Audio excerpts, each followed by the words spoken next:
Human beings should not take horse urine as a source of a synthetic hormone.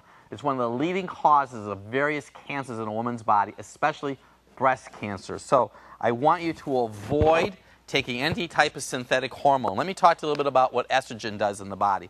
Estrogen causes cell proliferation, cells to grow. Progesterone, on the other hand, counterbalances that. So when a woman has her menstrual cycle, it usually starts off with lots of estrogen in the body, getting the body to receive the egg, getting ready for pregnancy, to become pregnant.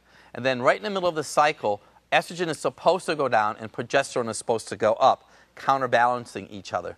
But it doesn't always occur in our society today, and here's one of the reasons why. And this is very significant. I shared it with you earlier. Chlorine from showers, and chlorine and bromine and fluorine from water, so we're talking about chlorine, but chlorine and bromine and fluorine displace iodine.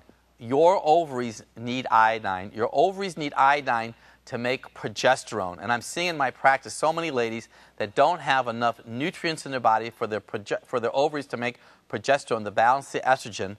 And another item that I have been so fortunate to learn, there's a gland in your body called the adrenal gland.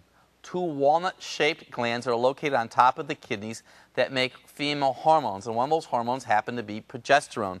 If you don't have enough progesterone, your body will tell your brain to make cholesterol. Cholesterol makes another hormone called pregnenolone. Some of you ladies right now are on cholesterol-lowering drugs. It's probably one of the worst things that you could be doing because your body needs the cholesterol to make hormones to keep you healthy. Now, I'm not saying not to be concerned about the cholesterol. You're not going to lower your cholesterol by avoiding meat and cheese. You're going to lower your cholesterol by stop eating sugar. Because, see, sugar is stressing a gland in your body called the adrenal gland. Your adrenal gland makes progesterone to counterbalance the estrogen. And also, we talked about the liver. You want your liver to be functioning optimally and at 100%. I also know there's a huge amount of confusion about soy.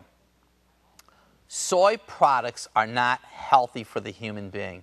I know that might be a little bit opposite of what you've been used to listening to, but soy depletes the body of zinc. Soy has a natural affinity for aluminum.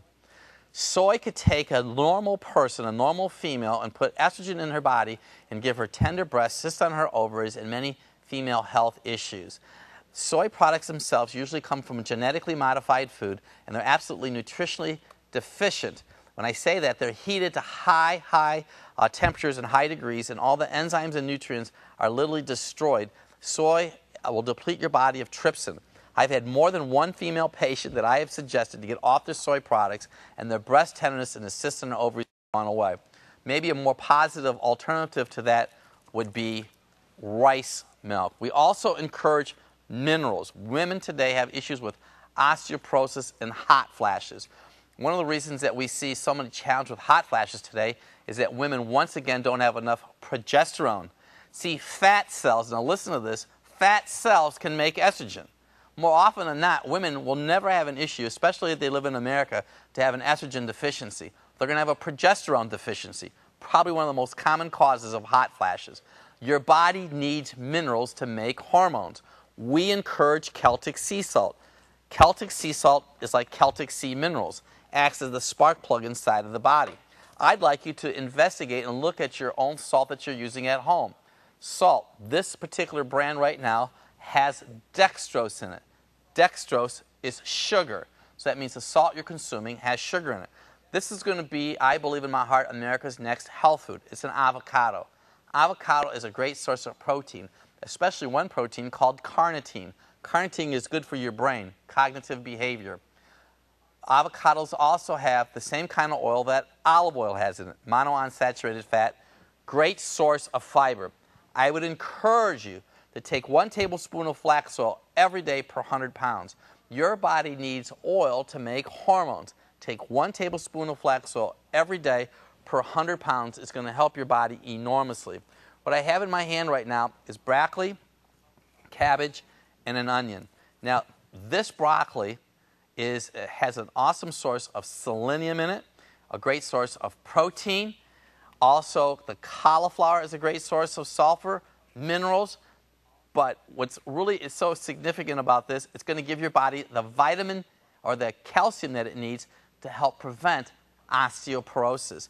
I encourage our patients to eat broccoli, cabbage, and cauliflower every day. It'll make a huge difference in your skin. Onions are a great source of sulfur also. I'd like you to really focus on eating whole foods, whole vegetables. But I also have in my hand right now are spelt pretzels. And I bring this up because so many of you eat too much wheat. There are so many alternatives to wheat, gluten-free items. I just happen to have one item here called spelt pretzels from Newman and Newman's Own. The spelt does not deplete your body of zinc. Now you can say, what does that have to do with anything, Dr. Bob? Your body needs zinc to help process this oil. So when you eat food, it has to go through steps. If you don't have enough zinc in your body, what's going to happen? Your body's not going to function optimally. My friend, Dr. David Fram, has written several books, and one of his books is called The Cancer Battle Plan. And in that book, he talks about the patterns that can cause cancer. And he said, and it was so phenomenal, he said, if we can figure out the pattern and reverse the pattern, in essence, we can reverse what occurs in the body. So from his observation and my observation, one of the leading causes of breast cancer is a low thyroid gland. Because when you have a low thyroid gland, it causes constipation. One of the leading causes of constipation, besides not eating fiber food, is to have a low thyroid. So when your thyroid is low and you're constipated, that stops your body from eliminating toxins. So if you have this constipation, it backs up and it's going to affect your liver. Now your liver is really important. You should have learned this from me right now, is that your liver is the organ that processes all the estrogen. You need to have that functioning optimally. Now, when your liver is not processing the estrogen, your body's not going to function optimally. You need to get yourself some essential fatty acids, at least 1 tablespoon of flax oil every day. Eat pumpkin seeds, great source of zinc, but eliminate as much wheat and soy that you possibly can from your life. And briefly, for you men, this is so important. If you have red cherry hemangiomas on your body, that's a sign that you could have estrogen saturation. And my concern for you is when you have too much estrogen inside of your body, it can elevate your PSA, and it could be a major cause for you to have prostate cancer. So what I'm going to suggest to you right now is you want to eat Dr. Bob's ABCs, apple, beets, and carrots. You want your liver functioning optimally also. You want to be taking iodine. So let me tie all this together for you. Just to tell you what to do, drink water from a pure source.